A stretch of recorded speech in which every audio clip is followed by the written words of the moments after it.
So there's a few analysis that we can do. I think the first thing we will do is to calculate the C-score of this data set. Now, how are we going to calculate the C-score? Well, if you cannot remember the formula, so you can always Google it and find out. So now this is the okay. So this is the C-score. So the C-score is basically equals to this. Okay, X would be your value of the element, and then this is your population mean over the standard deviation. Okay, so to calculate the C-score for each gene in each samples, we need the population mean and also the standard deviation. So this is what we will do here. So I'm going to calculate the mean and then the SD. Okay, so, so I calculate the mean. I'm just going to calculate this across. So this is the mean and then standard deviation. Okay, so now you have this, right? Okay, what you need to do is you are going to copy the whole set down here. Okay, so now for each of this, now we are going to calculate the C-score for each of this entry. I'm going to have the header here. How are we going to calculate that? Remember, the C-score is equals to X, okay, minus, yep, population mean, bracket, and then divide by SD. So here you go. You copy that across.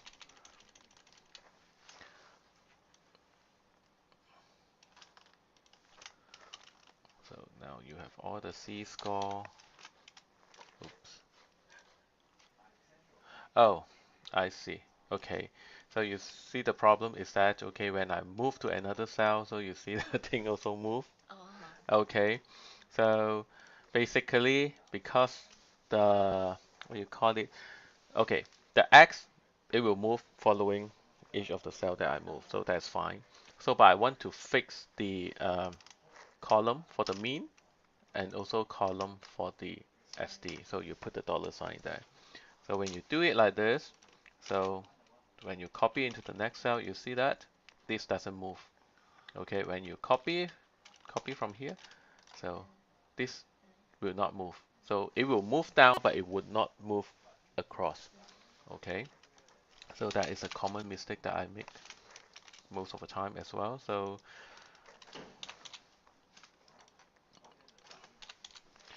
okay, all I'm going to do is I'm going to copy it down for the whole data set.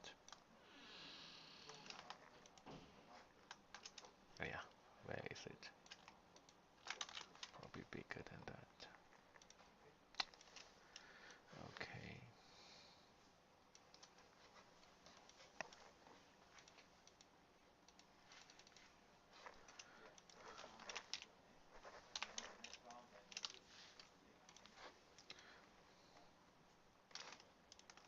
Okay, so I'm just going to paste it. So now you have all the C-score, okay, for each of the entry.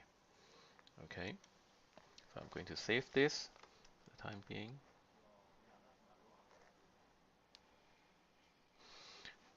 Okay, I'm going to create a new sheet so that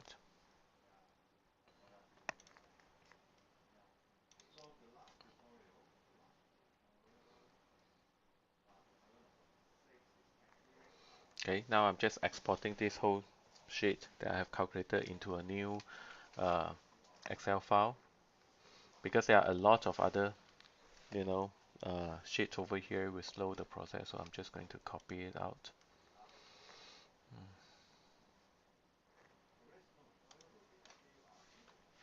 Not responding.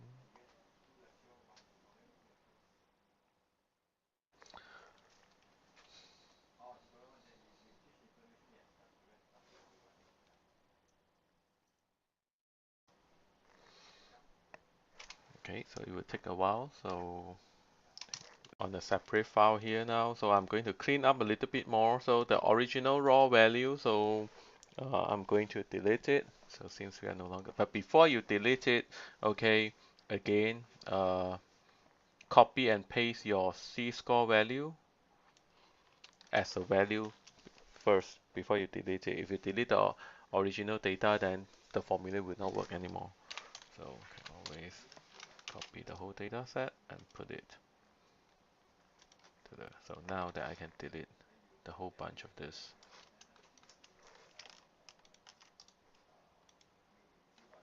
Okay, so these are all the C-score. Okay, now, so one of the way that, as we discussed, okay, we can do is we can compare each subtype versus three of the different subtypes to identify whether that genes is significantly up or down regulated. So, so to do that, basically we have to do quite a number of calculation here, and one of it is the mean. So this is subtype 1 versus 3 to 4. Okay, so sorry. So this is subtype 1, this is subtype 1, 2 to 4, right? So we are going to calculate that. So subtype 1, you just select the range. Okay, so and this is 2 to 4.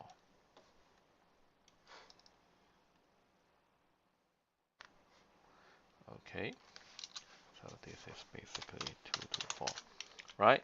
So, okay, then you can also do a t-test in Excel. So you're just going to equals to t-test. Now select your array 1, which is your subtype 1, okay, versus the array 2 to 4.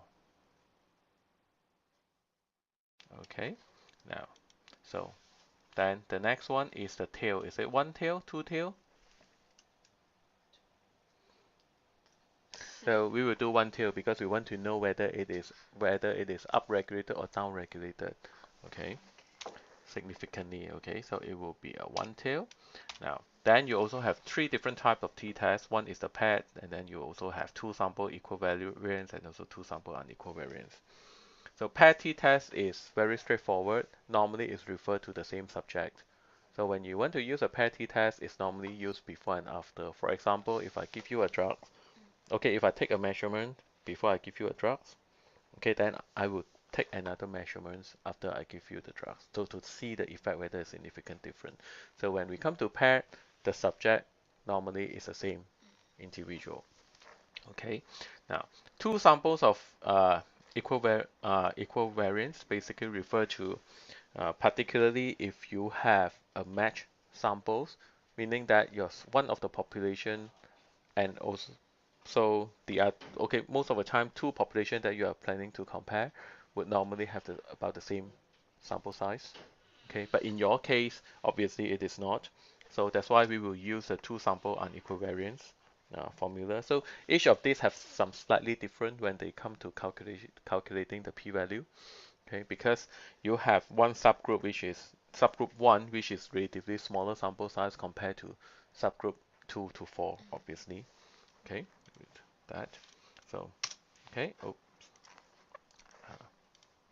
so this will be 3. Okay, so then now you straight away get the p-value here. Okay, so I'm just going to copy this down. So now that you have the what you call it, the mean of the C-score versus the and also the t-test data. Okay,